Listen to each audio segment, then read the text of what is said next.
Hang on a minute. If you listen to the side of our podcast, I don't cut out much. So pretty much from now. Actually, let me tell you about the bingo things that you can expect from this podcast. Number one, Chris is going to tell me my microphone's in the wrong spot. He'll be like, can you just hang on? Just stop what you're doing. Speak into Give him a look. Yes. It's facing this way. Not. One. That's all right. Well, we got that one out of the way early, which is good. Yeah. He's also going to try and quote Ted Lasso. So just shut that down if you can. Good. I love Ted Lasso. Yeah, it's I'm good. I'm sorry. Nobody's on your team at the moment. He's such a beautiful man. He is such a beautiful man. And then we always wrap it up by saying like, "Fuck, did that record?" So that's how. Yeah, that's what my paranoia. Oh, that would is I have all this great footage, and I think I should do it now because I was thinking about it on the way. I think I'm actually gonna have secret microphones set up, plugged into the camera. That's giving like Not secret, but rapey. like microphones that people don't see. like Little DJIs that are just so it's like at least giving yours 90%. is, Yeah. and because Alice is the main interviewer, hers, and then if you just get me in the background going, "Hey, I'm over here, guys," it's fine. It'll just cut me out. Anyway, cheers. That's giving Big Brother. Oh, cheers! Here's guys, mine's already open. Yeah, there we go. Cheers. Cheers, team. Alice was saying she wants to put vodka in hers. That's how. Is that bad? If I tasted this and I was like, it's so crispy and delicious, it would go think so with well some with gin. like 60 mils of good vodka. Yeah, see, I can't. Like, I just can't do that because I would be the person who would drink like 10 of that and then never want to look at it again. Yeah, And Yeah, you don't and want it's to a health drink, That's cool, right? for me. that's why I haven't done espresso martinis because I love coffee too much. So I'm like, Guy, so one of the members that trains here, she just dropped me off like a massive cold drip bottle and a little note on it, and it's like for espresso martinis. And I'm like, girl, you're trying to kill me. Yeah. I will. Yeah. I will. that's hard. Don't dare Anyway, me. welcome back to Welcome, the Aimee, yeah. Progress Lab. Thank God we finally got a guest, and I've been so excited to talk to Aimee. Welcome to Thank the you so Progress much. Lab. Thank you. How do I introduce you? If someone was to look up girl boss on the internet, not that you would because it's a little bit cringe, but they would probably see a picture of you. But I want to start by talking about this delicious little beveragino in our hands, and then maybe we'll loop back if that's okay with you. So what is this? What am I drinking? And what is its purpose? Oh, I love it. Hang on, let me just face it towards the camera. What do they call it? Planning. Oh, beautiful. Okay, so this is Jim. Basically said this pitch, I think, 2,000 times at Tour and Pro the other week. Oh, yeah. So, yeah, definitely not. You were working there. I saw you hustling. We're working. So it's the first prebiotic and recovery soda on the market, which is really cool. So Aussie made. We've basically put protein with a better for you soda. So gut health, BCAAs, aminos, protein, vegan friendly, gluten friendly, no sugar, no caffeine. Jesus. Health in a can. Health in a can. Yeah, and it actually tastes good. So I think I've always wondered how they, and I don't want to, leak your secrets or anything, but how is there such thing as like protein water, protein soda, etc.? Because doesn't it need to be milky to have protein? Is that Well, it not a- depends where the protein's from, right? So if it's collagen protein, but there's a huge new trend as well of fruit like proteins moving forward. So we're going to see that so much more in the future. Because you think back in the day when you said I had a tropical punch protein, you'd go, well, weird, like vanilla-y, chalky taste. Yes. But everything because of collagen. It's just really starting to go towards that fruity taste, which I think is going to be cool. We're going to see a lot more, probably like pouches or, like collagen bars and all that kind of stuff. So our protein's derived from our amino acids. Yep. So that's why we can be vegan friendly. Amazing. So good. Let me just give a little bit of background about yourself as well. Former CrossFit Games athlete, owner of CrossFit Project Bayside, absolutely humming club that I used to train at. Absolutely love it. Best vibe in there. Is there a That box vibe- you haven't trained at? What? Don't give away her What do you say? secrets. What are you saying? I'm a box slut? Oh, well, I mean, not my words. I feel like you know everybody. Every time, even when I went to see Mark from Dental Fit, you're like, I know him. We used to train with him. Yeah. I mean, it's a small community, Yeah. isn't it? The CrossFit community. Yeah. This is what you'll find happens. The Chris will just derail me with I'm here for special inappropriate comments so What you our can get crowd- little grabs for our gram. Yeah. But anyway, yeah, so The owner box of slut's going to tick it off. CrossFit Project Bayside. You used to own a programming company that you created from scratch, right? Yeah, software tool. You've done your research. Wow, Yeah, of course. And now, founder and owner of Jim, the health drink. I want to talk about why because you're already in a saturated market for a start, being fitness, right? And I work in fitness as well. So like shit is saturated, especially in Victoria. But I feel like now with this, you've gone, no, let's go in a more saturated industry. So Go into a harder one. yeah, exactly. Like drinks seems, especially non-alcoholic drinks, seems to be like they're everywhere, right? From your like classic Gatorades and Red Bulls or whatever to like there's something now for everyone. So I guess my question is two-part. Like A, what sort of gap are you trying to fill in the market? And B, why are you doing something so hard? Oh man. Okay, fair. So totally fair. I mean, it is a hard game. You know, the drinks market, it's competitive. It's super capital heavy. You know, you have to have a lot of money or raise a lot of money to try and reach, you know, the competitors' minimums and all that kind of stuff. But you know, there's a reason why it's hard, and I like a challenge. And you know, you only live once, right? So you might as well go on. If it fails, then it is what it is. So I think that, you know, the best things in life come out of doing something hard. So that definitely doesn't scare me. Yeah. Yeah, so that's kind of why we're there Yeah. in that kind of space. And then in the sense of, you know, the actual drink and why we made it, yes, you could say it's a saturated market, but actually what we're doing isn't, you know, like my whole thing behind this and why I wanted to create this is that predominantly recovery drinks are super bro science. They're super, you know, male dominated. They're very intimidating. You know, you have like somebody new who's come into the gym or has just started their wellness journey or their fitness journey. They're not going to be going over and having a goody gumdrops death iron drink to, you know, to finish off their recovery, right? They're not. So I kind of wanted to come in and create something that had the prebiotics, the gut-friendly benefits, the no caffeine, which, you know, we are seeing a way bigger trend in the wellness space, and then mixing that with just tried and true recovery supplements, your protein, glutamine, BCAAs. Very clean, very simple, but there's no one really doing both of them. And so that's kind of how Gym came along. And then, you know, we wanted to also create something that tasted really good, that it actually tasted like just a really nice soda, and that hasn't been done before. Everything's very artificial, or it's very chalky at the end. And so my choke it down at the end of a WOD situation. Yeah, that's it. And you just kind of like, you kind of are going, oh, I'm just going to drink this because it's got the benefits. Whereas with this, you kind of don't realize, oh my God, I'm actually drinking something nice and it has the benefits. Which is what my co-founder, he's, you know, all the flavors and all the recipes and stuff. And so he's managed to create something absolutely incredible. Amazing. So good. Rewinding back, so obviously you are seasoned at owning businesses and running businesses. I always feel like there's two types of people, like the people that thrive in that space and the people that would never want to enter into that space because they value other things like, I don't know, stability, not being stressed as fuck, having money. Having money. Yeah. So, I mean, high risk, high reward, right? But for yourself, like what were your sort of first couple of jobs, and like how did your kind of career foresight develop, and at what point did you realize like I need to be my own boss? Girl boss. When I was 16.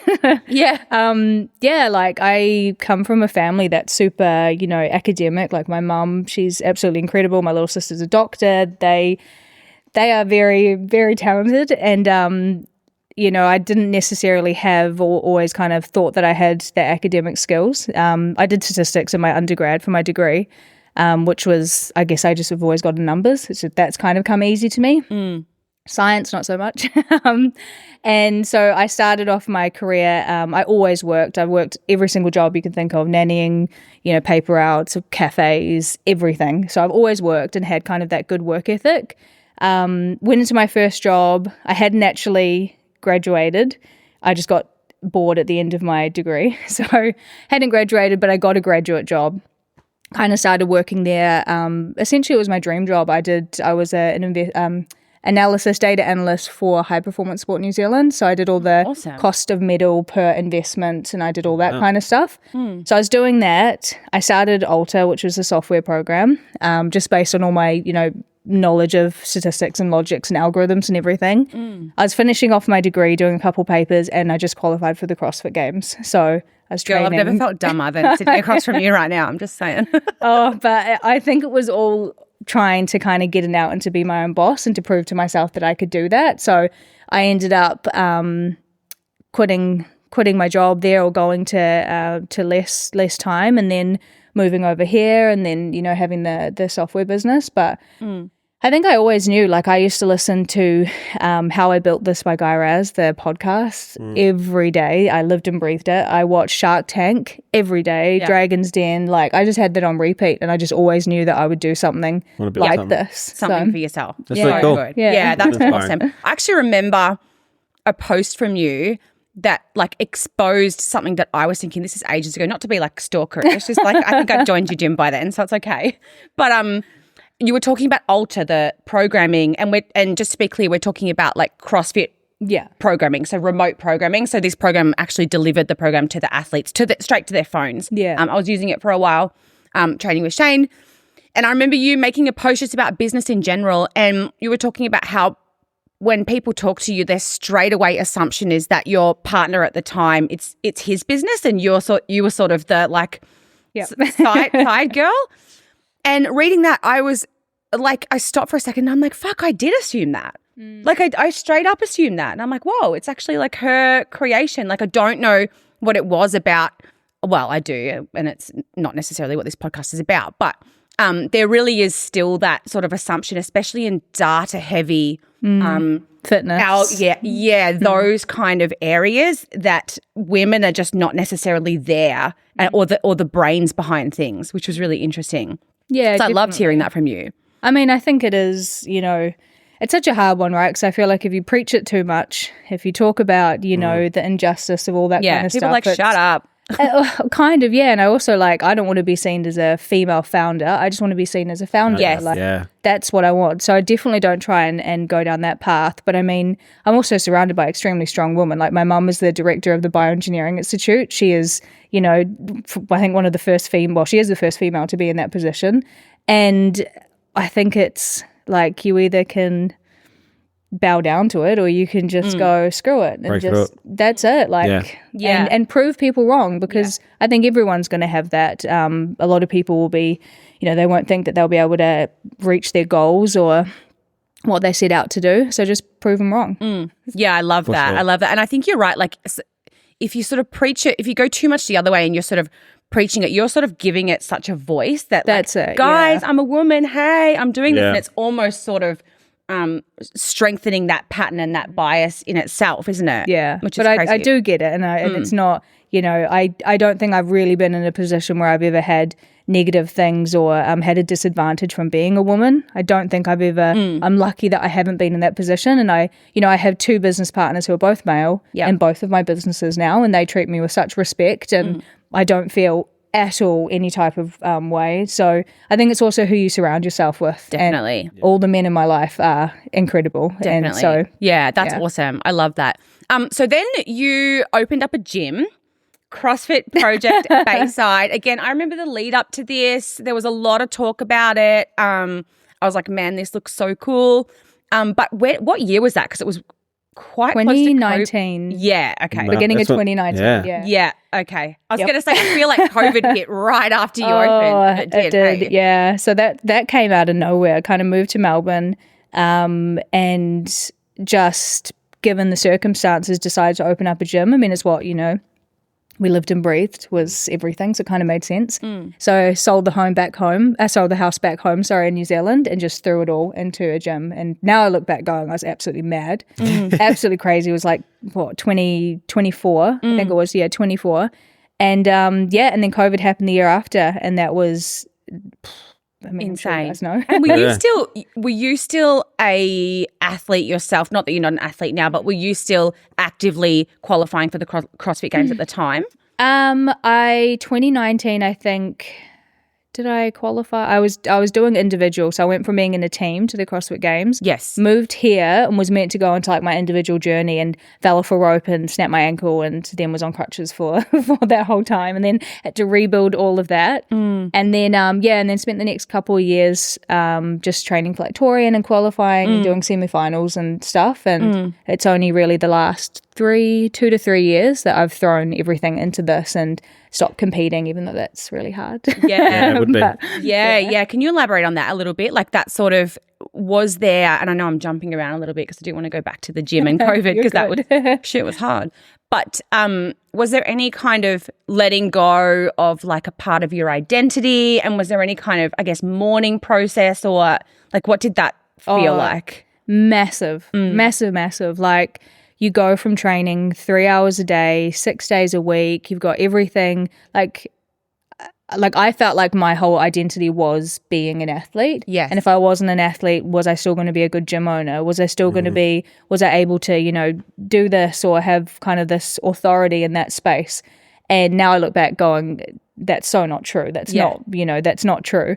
But yeah, I struggled for ages. And I think being a female as well, going from training so much, you have the mental thing of going, is my body going to change? And is, how am I going to, if I'm not doing extras? And I found that really hard. Like now I train 5 days a week, just do the class. I feel bloody fit. Yeah. I feel great. I'm Joints happy. feel good. Yeah, Yes. and I can do more things. Like the issue I think when you train so much like as an athlete is I didn't have any time to do other things. Like I was so tired that I didn't even want to walk my dogs or I didn't want to like go on a hike in the weekend because my body was like just Go do rest. nothing. Yeah. On a rest day I'd basically be on the couch with huge bag of chips and a thing of Maltesers and I'd be just like shoving myself full of food to try and have the energy, whereas now I'm like, let's go for a hike. Yeah, use your fitness and it's outside so the easy gym. to think you're like ticking. It doesn't matter. I'm ticking off the box of like being active. Like I'm super active, like whatever. But it's hard to consider all of the other things that those like incidental activities do for you, like getting outside, like being in sunlight, like having that sort of like lower heart rate, like letting the nervous system come down, like all being around your dog, which is obviously amazing for you. So yeah, it's really easy to sort of forget about that. Hey, that's so hard. And I see so many people, go through it. And I think when I first started, I really was trying to preach, putting it on social media, being like, it's okay. But it was actually just coming back to myself. I was trying to like tell myself that it was okay. Like, my open scores don't matter. It's okay. And then you kind of see other people doing it. And I'm like, I get where you're coming from. Like, but it is, you genuinely like the most strongest thing you could do is like do the open, know that you're not going to be like it's like you can't be not happy with the work you didn't put in, right? So if I was snatching 80 kilos a couple years ago, cool. I was doing pulls 3 times a week and I was doing a full strength program and that took blah, blah, blah. I wasn't going on a 3-month trip to Europe and, doing 3 classes a week. So it's like, I think you just have to be a little bit kind to yourself, but also be realistic. Yeah, and show yourself the evidence, right? Yeah. Because like, I think one of the hardest things in life is what we perceive to be backwards progress. So like if I was here and now I'm like going back here, whether it's in training or in like business or in like, I don't know, any area of your life, even if that is a conscious decision, I guess, and yes, but other things are going the upward trajectory, there's just something really hard about backwards progress. Yeah. And I guess because the other end of the scale is so lovely, like forward progress feels so right. It feels like you're doing something right. It feels like everything's coming up Alice or coming up Aimee, whereas especially if other things aren't going right. If you're making progress in the gym, it kind of masks a lot of that stuff. I'm just feeling like I'm worse than I used to be. Like that's a tough pill to swallow. But then I think that's why like I always had this methodology, I guess maybe you could call it, of philosophy. There we go, that's what it is. Of I always want my base to be the same so that no matter what happens around it, I will still have that base. And so that's why at Bayside, everybody does the class. When we were training for the games, for Torian, for Asia Championships, anything, you did the class and then you did all the stuff around it. And I think for me, like, it was an easy thing to come from that because my base was the same. My routine of going to the gym and seeing my friends and being led by a coach and being accountable to stay on time was the same. So you're just really removing the extras. And cool. yeah, I think that that's like something that was really healthy and what I'm trying to at least pass on to other people within the gym to. Man, that is really healthy. And I guess it serves the other purpose as well of like removing yourself from like the us and them type divide that you can get in some CrossFit gyms. Like the program is for you guys, but us like elite people do this. And you can, I mean, I've, as you kindly pointed out, Chris, I've trained at a lot of CrossFit gyms. And that's what I've seen a lot actually. So it's really interesting that was actively something that you were like, I don't want that in my gym. Because walking in for the first time, if there's this sort of clique of people that never do the classes, it feels like, oh, okay, like I'm not one of them, you know? Yeah. Awesome. Changing gears. So opening up the gym, I know a lot about fitness businesses, but not in the CrossFit space. So how hard is it and how long did it take before you started making money instead of pouring money into it? Well, they say like 3 to 5 years, right? But the issue is that we had COVID. And so we were in year 2 and it felt like we just got hit with the bigger, like kind of at the worst time, you know? So, and then what was it? Another 2 years of, I think we closed 7 times or something like that. So I'd say probably year, 3 to 4 is when things started to even out. You take away those 2 years, then it would have been, maybe 1 to 3 years. Yeah, it is hard, and I did not have a business plan. I did not, I had spreadsheets and stuff, but I don't think I necessarily thought of, the run rate that you need to actually be able to pay everything in advance. So, we weren't taking a salary for a good couple of years. And then when I finally could pay myself like less than minimum wage, I was like, fuck yeah. That would have felt I'm rich. so good. Oh, this is amazing. That would have felt so good. And then you were like, right, let's do a drinks company. Yeah, and we'll go back in the negative. Yeah. No, that's awesome. And so what surprised you the most about that space? Because, so I imagine, right, again, I work in the industry, but I'm not an owner myself. And one of my biggest fears, if someone said, hey, do you want to open up a gym? And you can probably speak to this as well. One of my biggest fears is that if a huge part of your life that's so enjoyable is now work and is now not optional because you need it to pay the bills, was there any kind of dip in enjoyment, or like what do you both have to say about that fear and how it worked out for you? Like, did you go first? Was the love ever dipping? My love dipped about 6 months ago for the first time in 7 years of owning a business. Wait a minute. Isn't that when I started training with you? Yes. The maths is mathing. Yeah, so for me, I didn't understand why gym owners trained at other gyms up until recently.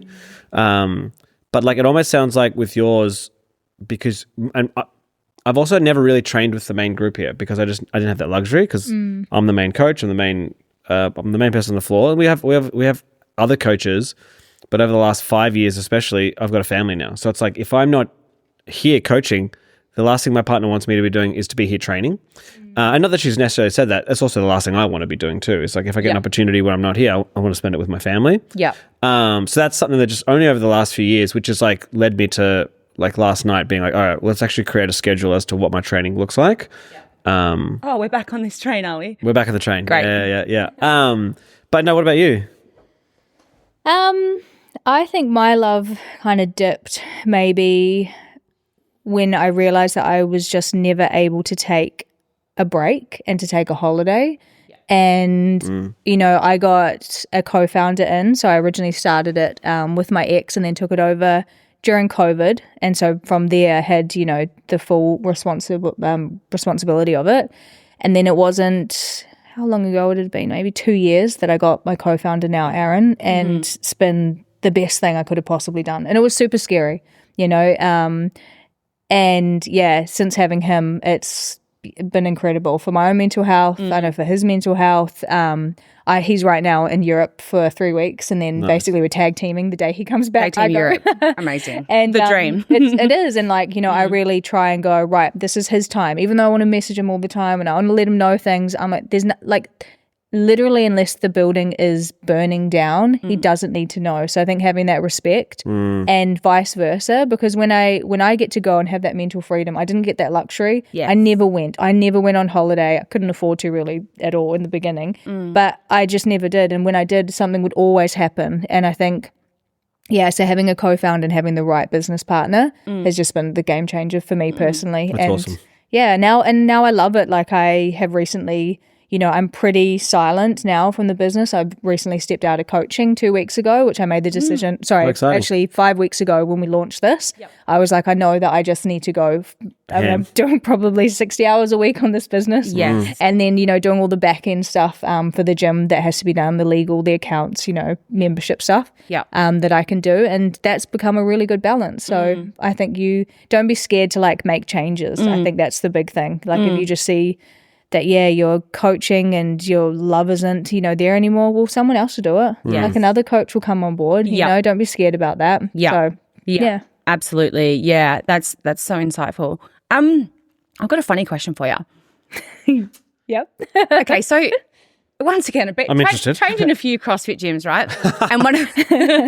And you used to coach CrossFit. So I did. One of the common things that I see in CrossFit gyms is just the crazy shit that goes on between the members, right?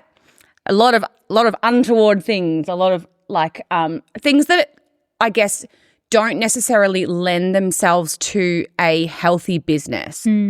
How do you, as like a founder, owner, starting a gym from scratch, because I'm sure you thought about that. How are you like, this culture has to be, because I've been in your gym and I've seen the culture is incredible. How do you ensure that crazy CrossFit culture doesn't creep in? And I've been guilty of allowing it to creep in at times, being super young and not necessarily thinking about that kind of stuff. But I think the thing I've always had is I've been happy to be the bad guy. I've been happy to kick people out if they've needed to be, or have the tough conversations for the betterment of the community. Yeah. And I can hands down say that, our culture is unbelievable in the gym. It is filled with the most incredible people who just are super accepting, super kind. I want anyone to step into the gym and they will get greeted with a smile and everybody's friendly. There's no egos. There's, and that was a huge thing that I wanted. We have that, but it means you have to have the tough conversations because it will happen. Yeah. This is my 8th year, I believe, 7th or 8th year owning a gym, and it's happened and it sucks, and you can take things personally and you can get really emotional. And I think at the end of the day, it's like, it is a business. And if the community, like if the culture goes, the community goes, your members aren't happy, you're going to lose everything. Yeah. Like it might be somebody's gym that they lose, but it's your life savings, it's your future. So yeah, absolutely. And once I can imagine, once that ball gets rolling, if you're not having those tough conversations or being like liberal to be like, you're not actually a culture fit here right now, if you're not having those at the start, it can snowball even further out of control. In terms of where the gym's at the moment, are you seeing any like changes in, because I'm pretty far removed from the CrossFit space now, as are you probably, but it seems to me like it's getting less popular in light of like your high rocks and your sort of hybrid training and things like that. And again, I could be wrong, but it seems like it was just the obsession for a while, and it's kind of gone like a little bit like this. Are you seeing that in your business? I think that's more the competitive space. I think the competitive space is sadly slowly dying, and I think we've all given CrossFit kind of enough chances, and and sadly it keeps on. Bad stuff keeps happening, and and things aren't done in a professional way, and care factor's gone. Yeah, a little bit, and you I think a lot of people have lost their faith in it. How. Like, why is somebody going to go and quit their job to make the CrossFit Games if the judging's not going to be fair? That's just an example. But, yes. But then, with High Rocks, as that's been growing, you're also seeing that too. You're seeing inconsistencies with stuff, and with, turf mats not being right at the finals, or people being, disqualified for certain stuff. So I think that from our point of view, we are the busiest we've ever been. And Wow, awesome. You know, and Yeah, it seems like really good boxers are doing really, really well. And then the ones that were kind of like half in it, half out of it are just, they didn't make it. they're just kind of going at the moment. Yeah, But I which mean, is you pushing have more to- people towards the good ones. yeah, and you have to go on it. Like I always said from the beginning, I'm going to run this like a business. This isn't so I can train full time and have an Which is income. a lot of how them start, right? And it is. And I think people got away with it because, like you said, Early the on, hype was boom. there. Yeah. So if you have a really good business that you got good, as boring as it sounds, but processes and, Yeah. you got Yeah. all that stuff in place, Yeah. then strategies, retention, all People the need stuff that no consistency one as wants well. to talk yeah, about. they do. And I think with the boom of, with High Rocks or with like BFTs or with all that stuff, I look at it as awesome because for us, it's an entry point. It's Yep. a way, 100%. no one's just going to go straight into CrossFit, but they start at BFT, they reach their peak, they go, I want something else, or I want barbells. Oh, cool, I'll go here. Yeah. They start at High Rocks, they go, maybe I don't like running. Yeah. I'll go do something Damn else. straight. Yeah. Yeah, that was like when F40, we had the box I was at in Box Hill, F45 literally opened up across the road from us. And I remember having conversations with people. I'm like, I'm not worried. Like, you don't go back to that. Like, not many people. Maybe some. So I won't say no one will. But like, I didn't see. And the last 3 years I was there, we had 0 go across, and we probably picked up like 20 plus members. Yeah. Because we run past them, and they're like, oh my god, they're always doing different stuff over there. I had to come and look at what you guys are doing. Exactly. So you're right. It is almost like a gateway drug, some of those ones, because the barrier to entry is really low.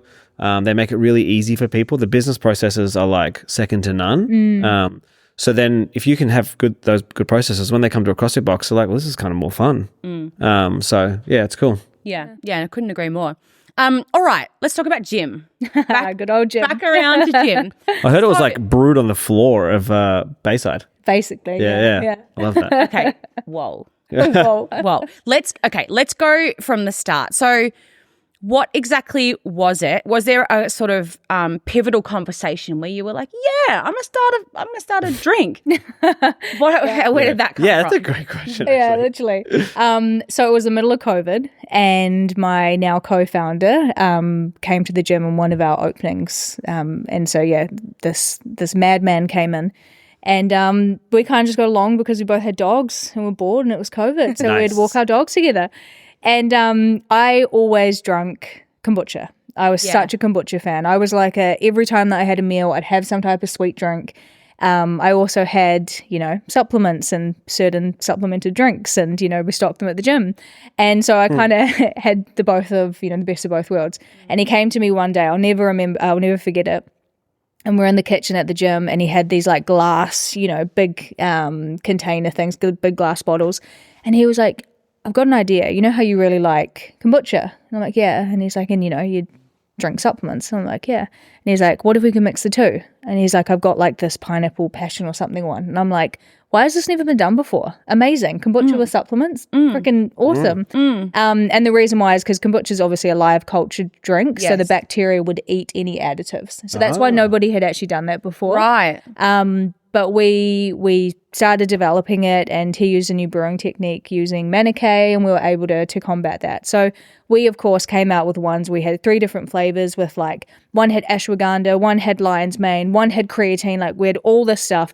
Then you realize you absolutely cannot scale because you have 20 different ingredients, and that doesn't make sense. Yeah.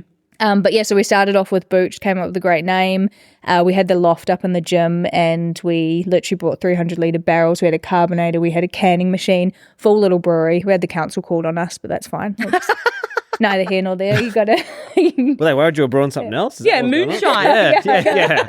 whoopsies. That's fine. It's funny how timing works because we needed that push to go into a big brewery anyway. So to get a full manufacturing thing done, so we did it to more test the concept, and we were selling like little bootlegged cans with no labels for like $2, and people were like, this is sick, like we actually really like this, we love like a natural kind of approach. So that's how that was made, or kind of how it started. Went to our first major production line. We knew someone who owned a brewery, so they literally did it for us there, and then we kind of outgrew that space. And then just logistically speaking, we were stocking everywhere in Melbourne, and then everybody Australia-wide wanted it, so up in Northern Territory and WA and stuff. And because it's a kombucha, it had to be cold stored, which meant it had to be cold delivered. So that's kind of how you know that kombucha is properly live cultured, is whether it's shelf stable. It can't be hot. It can't go hot, right? Well, no. Yeah, so it's meant to be always refrigerated, which is why now. Do you have the mother thing that like grows? Nah, not with Manikay, but you would usually have that. Looks There like was a one and it was placenta. It's like, disgusting. Yeah. I remember Jono had one and he put it in his bin. He said it looked like an octopus. He was like, during COVID, actually, my bestie, she was like, look at this. It's alive. And it would literally look like a placenta. And I was like, that's fucked. Yeah. It was in her fridge and she's like, it moves. And it's delicious. Oh, it looks like a brain in like a big glass jar. Yeah, it's horrible. Yeah. So we needed to kind of change our approach there because, funny story, actually, I think that, what is it? It's like tragedy plus time equals comedy. And so now I can talk about this stuff.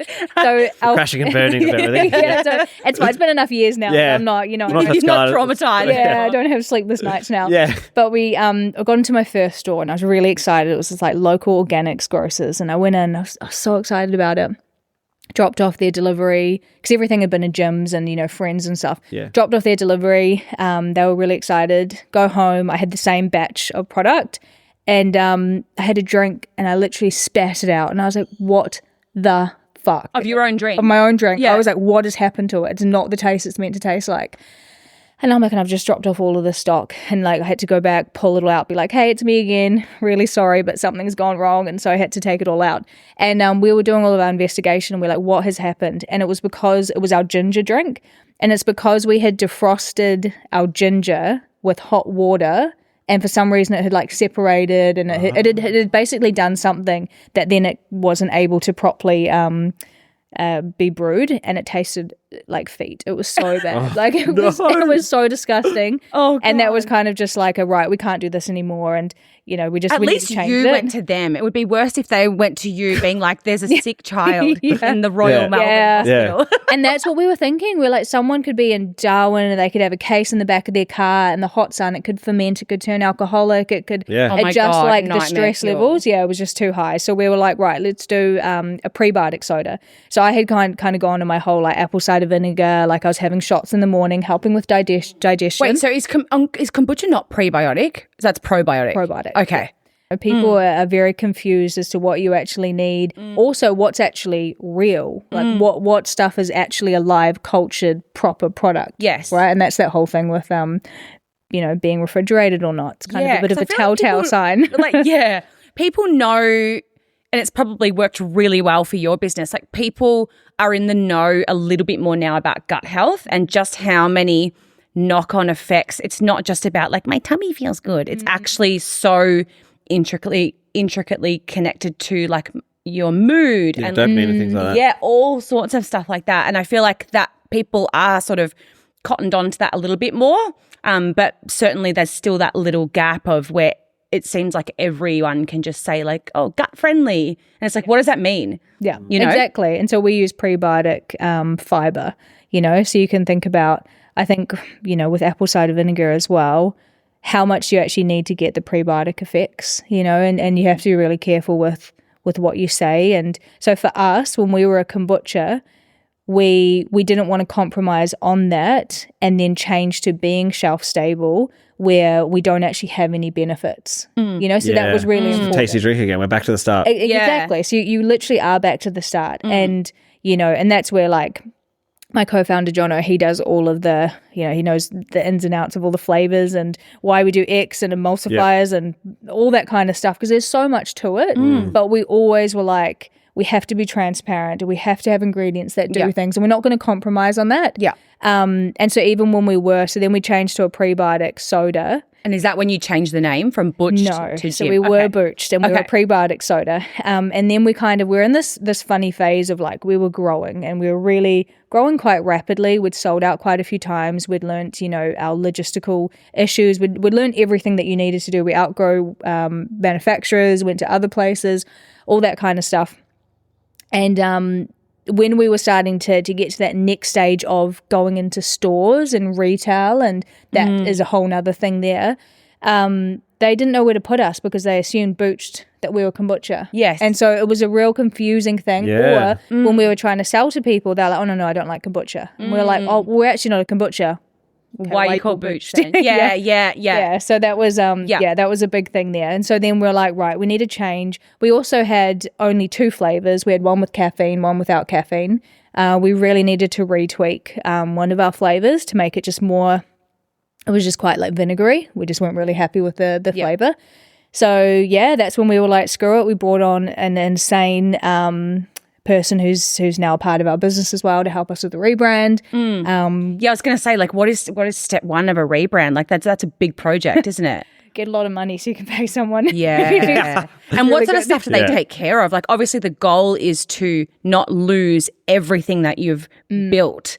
Well, it was basically, look, I'm not a designer. I'm not someone who knows, Illustrator or like Photoshop and stuff. I can do the bare minimums of that, but it's like, I know the vision, I know the mission, I know what we want, I know the styles I like, I know our point of difference, I know the look and feel of what you need. Integrator. Yeah. So it was like, how can you basically take my vision and practically put it into this? Yeah. And so we had like we looked at a whole bunch of different people, found the person, and we were like, this is the one, this is the right one. And we just did like a 8-week basically run rate where we lived and breathed everything, and we didn't stop until we were super happy with the final product. And it was awesome. So cool. It's such an awesome experience. Yeah, that's so cool. So now you're in a phase where, like, I mean, it's blowing up for you. How many different moving parts is there? Because, like, do you have a different team in like the brewery phase, or like I'm trying to fill the gaps in my head of like, how does it get here in this can? Do you know what I mean? Because then you've got your marketing and your branding, and presumably there's some safety hoops to jump through because you're selling food and beverage, right? Which is presumably, you've got to GA or whatever it is. Yeah, you've got to comply with certain things. And so presumably there's all the legal side of stuff as well. Like, do you have just teams on teams on teams, or are you still like really doing a lot yourself? So I'm the website developer, the marketer, the social media, customer service, the sampling, Taste tester. Predominantly it's still myself and Jono. We've tried to be really lean. I think so many businesses, they get, we did a round of investment before, which was, incredible. So we have a really amazing set of shareholders and advisors. But you can get carried away, and you can all of a sudden go, we've got all this money, let's spend it all. Let's get I need 100 people underneath us. Exactly. I need to go and have an office space in Richmond, and I need to go and hire a full-time content creator, and I need to do X, Y, and Z. But I think that's where people fail. And so what I've really tried to do is, be lean, have people that I can hire out as contractors or slowly start to bring them in. You don't need to hire everybody full-time from the beginning. Yeah. You hire them, you see how much work is there, and as you grow, then you can slowly add more people into the mix. Yeah. And so we are at a stage that we have, an amazing customer service person that we've just brought on, on board, but that took a long time to be able to get that and to be able to train someone up. We have incredible content people. We have incredible, we have different moving parts, but we're still trying to stay quite lean as we do it. Smart. But that's the hardest thing. Like, Yeah, I imagine when that money hits the account and you're seeing the zeros, you're kind of like, oh, we really need this. And it's like really separating what do you actually need versus what you want now. Yeah. And then I suppose every new person that you bring in has the potential to filter down your brand, like your message, like everything that you've tried to create. Just using that customer service person as an example, if you're the wrong person and that person wasn't speaking in the way that's true to your brand vision, then that has the ability to undo a lot of stuff. Hey, yeah. Sure. So I can imagine that would be a big consideration. But that's where you can't just hire everybody at once. It's got to be slowly, and people are going to make mistakes, and then you correct that. And you're so right with brand, and with vision, like that's super, super important. Like, for all of our stores that we get on board, like, I need to take that call, or Jono needs to take that Yep. call. You know, Yep. no one's going to sell your product more than you. Yeah. And, you know, and then you can get other people who are doing the follow-ups and doing, you know, the other side to it. But it's so important and to take the time. Like I sat there with a new store that came on board in St. Kilda. Sat there for like an hour with their staff just talking about the product because they were like, well, how are we going to sell it? And that's really important as well, that they understand, you know, so they know, it's vegan, you know, friendly, and it's, you know, there's no caffeine, and we have organic ingredients and, you know, all that kind of stuff. So I think everybody wants an overnight success, but that's never going to happen.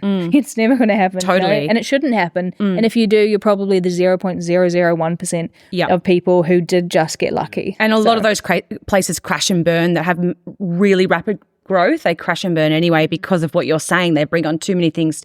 It gathers momentum too quickly, and then a chain is broken somewhere along that. Like quality control. Yeah. You know, you get a mess up in your production run, and you're doing 180,000 cans, and and then it, you know, that screws it up for everything. And people as well, like I think customers are quite ruthless, and the big guys, the big retailers as well, supermarket chains, they're ruthless. You know, you screw something up, you might be out, and you don't get a second chance. So, Yes. Yeah. Yeah, amazing. And so what is your, like, this sounds really wanky, but like, what is your vision for the brand now? Like if like, where would you like it to go? If you had like crystal ball and you could just like make it happen, what's the next steps for this brand? And where do you want it to end up? Yeah, I mean, we've been launched for 6 weeks. 6 weeks since the rebrand, you know, and so much has happened in that time.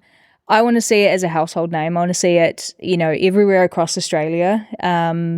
You know, it's a product that anybody who values health and transparency can, you know, can trust and can have. And, you know, we live in Australia where we're so active. We're such an incredible country, you know, and we probably have the highest amount of, you know, sports, fitness, you know, places. So I want it to be a household name within that. It's also hot in Australia. Maybe drink. not in Melbourne. Yeah. Hydrated. Yeah, right now it's freezing. But that's it, So, you know, I want it to be accessible. Like right now it is accessibility. The biggest thing we get, like my DMs just blow up of, can we get this? Can we get it in New Zealand? Can we get it? You know, we're in South Australia. So it's just slowly starting to bring the key players who have our vision on board. And want it to be everywhere. Yeah. And just continue to make a really high quality drink that doesn't compromise on our, you know, ingredients, and working with, you know, great local manufacturers, and, you know, continuing that. And it's been probably one of the coolest things is to see, like, especially in Melbourne, people want to support local. They truly do. And they actually showcase that they want to. Yes. Like 9 out of 10 fitness drinks are from the US. Yes. Like, why are we importing it? Why are we, you know, let's remove our carbon footprint and, you know, actually do stuff that's, you know, support businesses that are made from here. So, yeah, we don't need to be bringing in that stuff across, especially when we have something like Gym that's readily available, you know. So, I think we can get a little bit better at that. How did it feel the first time you held the can, the new brand? Like, what was that like? Because the very, like, the branding of it is, because you see the machines making things, and I feel like it would have been such a surreal experience. Obviously, you'd had it before with Booch, but like the rebrand, it almost sometimes feels like I know where I'm going now. Oh, it was mad when I went into our manufacturing facility and I saw, and they were doing lemonade. So, you know, this whole line, this whole warehouse was filled with lemonade. It was just blue everywhere. Every single machine, boxing. That was like oh my gosh, like we're really doing this. Legit, That's so cool. That was like a pinch me moment. And honestly, this whole process has been a pinch me moment. And the people that I've been talking to along the way, and the founders of, I met this incredible founder last week, and I'm just sitting there going, like, your story and success is where this is going, you know, and I might just be at the, you know, at the beginning stage of it, but I wholeheartily believe that that's where it's going to go. Yeah. So, That's so Mate, cool. I don't doubt it. Yeah, So- almost, like, different circles of people you'd be hanging around now. Like, when you're meeting all these people, like, I haven't met many founders. If I do, it's only through coaching, but not in, like, rubbing shoulders with them, you know, at different events and stuff like that. That's really cool. Yeah, that's pretty mad. And just, you know, I always want to be the dumbest person in a room. Yeah. and I feel like that right now. So I don't know about that. never mind. I was going to say, yeah, I'm the one sitting here looking pretty. Leave me alone. It's fine. I failed my mammalian biology, so just, you know, remember that, all right? As a customer, Yes. what is the best way to enjoy this beverage? So let's say I'm a weightlifter. I train 4 times a week, like not sort of hobby, but not really serious. Is there a specific time that you recommend and your brand recommends that this should be consumed? Or is it just like fill your fridge and glug it up? That is literally it. Like we wanted to create something that it replaces soda. It allows you to have a sugar-free, great drink, but you get all the benefits. So, you know, you can have it post-workout. I personally have it with lunch and dinner. That's kind of my thing. Yeah. I'm a sucker for the Golden Pash, raw berry. But then if I'm in like a sauna or if it's like a really hot Melbourne 35-degree day, I'm chugging back a lemonade. This one is crispy. Yeah, like it's very crispy. So good. Is the goal eventually like bottles and things like that? Or is it always to keep it in the cans? No, we'll keep it in the cans. There's for something now, nice about like Oh, Yeah. We'll keep it in the can. So we're pretty happy with it. It's a perfect size. It's not too small. Yeah. You know, you can Agreed. still chug it. It's kind of, it's a good amount. It's not, I think when you get into the bottles, when you go like the 350 plus, you may not drink it all after a workout, and we don't want to I more meant you know? like, let's say, because you mentioned like family household. I more meant like, like the big 1.25 or the 2 liter or. Probably not. Probably we'll go into packs, like 4 packs and stuff. Because now they're into 12. So it's pretty good to be able to do that. I would love, this is my vision, is to have like a, you know, like an old school ice cream truck kind of thing that we convert into like a gym van that we just go around and we have like kegs. That's And sick. we just, that's so we go to Yeah. events and we Yeah. can just be like, here you go, and we just have like a cold keg. So that would be really cool, like fun activations and stuff. That would be so cool. I would love that. I remember when Red Bull first came out, they had their big Red Bull cars and they would send, strangely, young women in these cars to tradies, to like that's trade strange. school. The Red Bull. I wonder why they did that. Yeah, I Weird remember as. And they would just be like handing cans out. But it feels like, especially the people that you're targeting, like a place to go and like, as you said, like a keg of this with a workout at the same time seems like a lot of fun. Yeah, that would be so cool. You got to Just like a run with for that. things like that. go down to St Kilda Beach, you know, meet people. We're and meeting run over club. here now. Yeah. Oh, that's sick. Yeah. And I mean, like again, I feel like there's a whole new wave of people, not me yet, but that are turning away from alcohol And caffeine. and caffeine. Yeah, exactly. Well, I don't know them personally. Never met her. Yeah, But yeah. allegedly. Yeah. No, but like for real, I think a lot of people are looking at their relationship with alcohol in particular and going and making the decision that like, hey, this is probably something that doesn't serve me. And so it opens up this sort of space of like, well, we don't have to not have that tradition of like sitting down and enjoying a drink. And drink. it sort of takes me back to what you were first saying, Aimee, when it's like the health drinks used to be like just hold your nose and like chug it down. Whereas this is actually something that can be an experience. Like we can be like, I feel like we're all sitting down now having a chat with a glass of wine. It's actually tickling me quite a little bit. I like it. But you know, we're getting our health benefit drink, which is amazing. Like I definitely feel like that space can only get bigger as people get more and more educated about health, which And I feel that's like we it, are. right? We need to educate people. It's kind of, I mean, this started from owning a gym and seeing that there was so much shit out there. And there were so many drinks that I'm like, why? You know, you get your new mum joining and they've gone to a supplement store and then they're on fat burners and you're just like, or they're on protein that has caffeine or, you know, something like that. And you're just going, why? And, you know, a lot of recovery drinks have caffeine in them. Why are we having a drink with caffeine post a workout? Like we're trying to reduce our heart rate and we're trying to recover and we're trying to, you know, we're not trying to get all stimulated again. So and then everyone's going, don't know why I'm so anxious. Yeah. Like, I don't know. I bro. couldn't sleep after the gym tonight. yeah, it's actually madness when you think about it. So I think this started because I always felt like I had a responsibility to educate people and to, you know, to lead by example. And that's literally, you know, why this was created. So, you know, I think that, like I said, we have a responsibility to educate people who don't know because you don't know what you don't know. And we, you know, need to to showcase that. And and instead of alcohol, being able to have another option, and people are becoming more, alcohol-free beers, alcohol-free options at bars. I think it's awesome. Yeah, or maybe you're not completely alcohol-free, but maybe you're like, for this particular event, maybe not. But I still want to have that experience of being able to drink a drink and, all of the social things that we sort of tack on to that. Yeah. It makes a lot of sense. Why Jim? Why the name Jim? I love this. So we're obviously working with this, these incredible people who are helping us with our branding. We had a short list of 100 names. Oh, God. And so we were going through and we were like, there was like Gutso and Athletic Pop and all those stupid things. Gutso, yeah. I'm glad you I know. I'm a little bit disappointed, but I get it. Yeah. Understand. Yeah. And so I always I always wanted something that was a person, right? So that's, obviously come from the States as well. You have a lot of companies like Poppy or these kind of things, and they it's like a person kind of name. And I really wanted that because, we're trying to break down the intimidation barriers of fitness drinks. We're trying to be like, for the group of people who are like, hey, what should we drink? Like, what's it? I shouldn't be drinking those. Like, where do I fit in? The opposite to like the Mega Blaster 3000 or something. Yeah, that's it.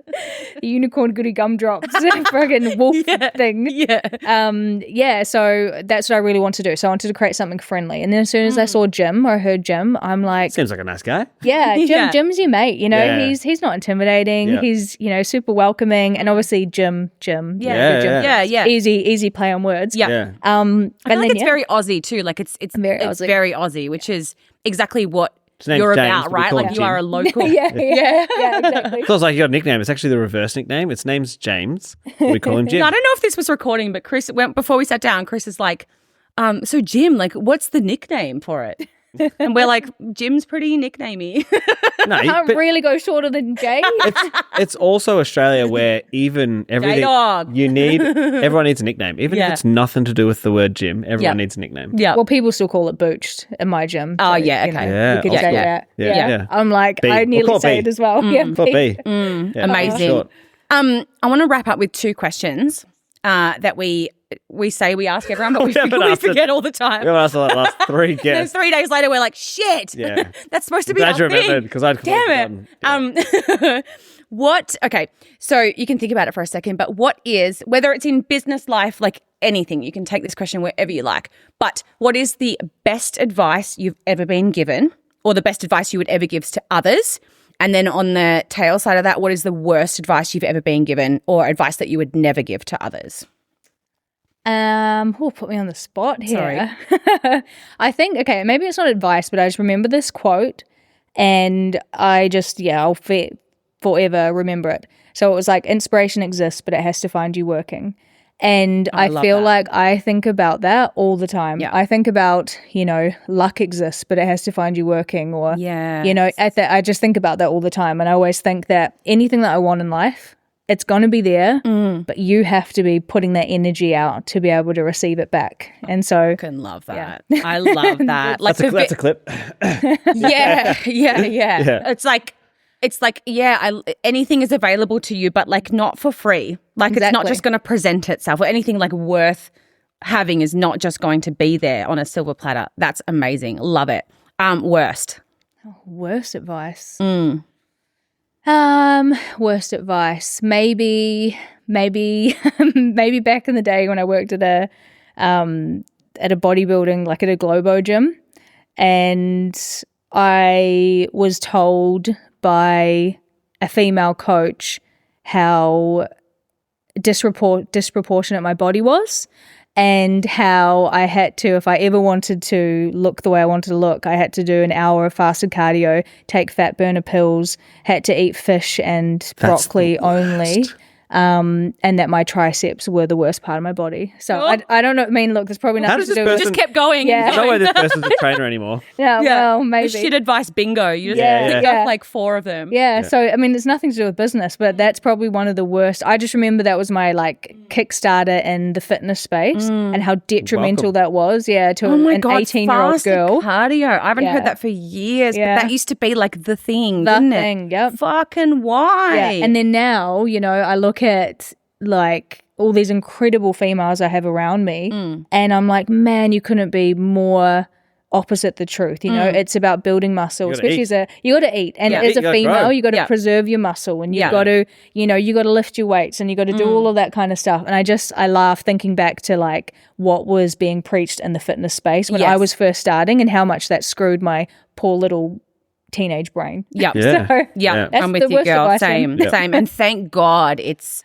turning. Different. But it's I always wonder, like, is it turning, or are we just more knowledgeable? Do you know what I mean? Like, a 16-year-old's still getting that advice. Like, No, I please think not. it's I think it's turning. different because like now, like it's who they follow on TikTok and Instagram, and like a lot of the biggest ones are like if you look at some of the even just female bodybuilders, they're preaching about you got to eat, you got to recover, you got to train hard, and you can't be afraid of weight. So it's like, and not that I follow many of them, but like, and obviously weightlifters, it's all the same. But yeah. I definitely think it's changed a lot. Don't get me wrong, there are still, because the people I have the hardest time with are those that are like 30 plus, like our age, because they still have that fear that was put into that us. 90s, like, Yeah, the that 90s, fear. like, waif sort of vibe. It's hard to kick that. A lot of the Heroin boomers chic. have that too.